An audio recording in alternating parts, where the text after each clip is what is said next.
When the Vikings settled in Ireland from the 9th century onwards, they brought a great many new ideas and skills with them, and one of these was the game of Hnefatafl. Hnefatafl boards have been found in excavations all across Ireland, and the most well-known board was found at Ballinderry in 1932, and this board is currently on show at the National Museum of Ireland in Kildare Street in Dublin. Hnefatafl is still played in Scandinavian countries today on much larger boards with many more pieces. What I'm going to show you today is Hnefatafl as it was played in Dublin between the 9th and the 11th centuries. Hnefatafl is a military strategy game. There are two players. One player is the defender and one player is the attacker.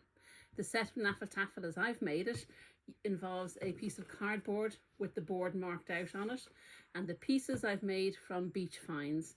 So the attackers are made from grey stones and the defenders are made from broken sea-washed shells. The king is a piece of sea-washed shell plus a white stone attached to the top. If you wish, you can decorate some of the stones if you like. This is done with a silver gel pen. It will also work with acrylic pens. So the board is just a piece of white cardboard, and I've drawn 7 lines down and 7 lines across, and where the lines meet each other I've drawn a circle. I've used a small coin to get the circles all the same size. The centre and the 4 edge circles are known as the king spaces, and that becomes important in the game, and so I've coloured them in a different colour. The remainder of the spaces are all coloured black. So let me show you the setup of the board. So the king is in the centre in the king's space, and he is surrounded by his defenders in a cross shape like this.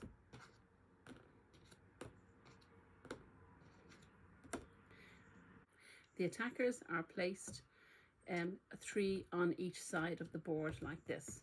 One of the unusual aspects of this game is that each player has a different number of pieces. They have a different aim and a different way of winning the game. In order to win, the defenders have to get their king to one of these 4 corners safely, and that's escape to safety. In order for the attackers to win, they have to surround the king on 4 sides, and then they've captured the king, and that way the attackers win. In the event that the king is sitting on an edge piece, if he is surrounded on 3 sides, then the king is captured, and again the attackers win.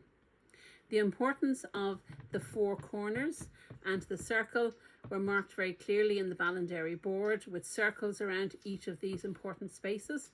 And what that means is that only the king can stop on this space and on these 4 spaces. No other piece in the game can stop on those spaces.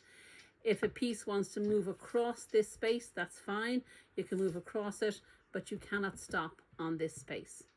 In order to capture a piece, if you have a piece sitting here, and move from there, if you have a piece sitting here and this white piece moves to this space, then if the attackers move here, sandwiching the white piece in between, they can take that piece. Now, if the 2 attackers are already in position and the defender moves into that position, he is not taken, he is safe. Likewise, if it's set up where there are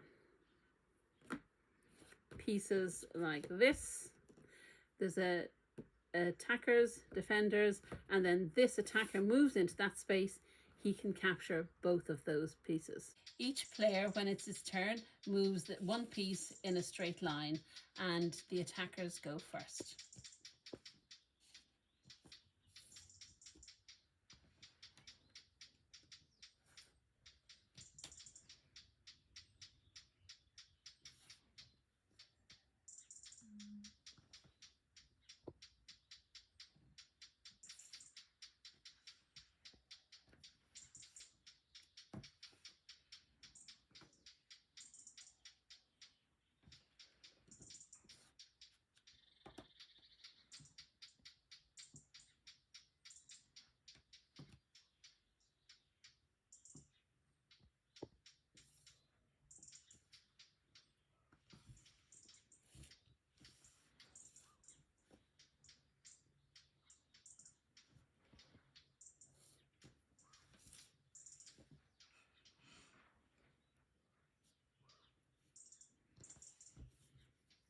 And the king has won.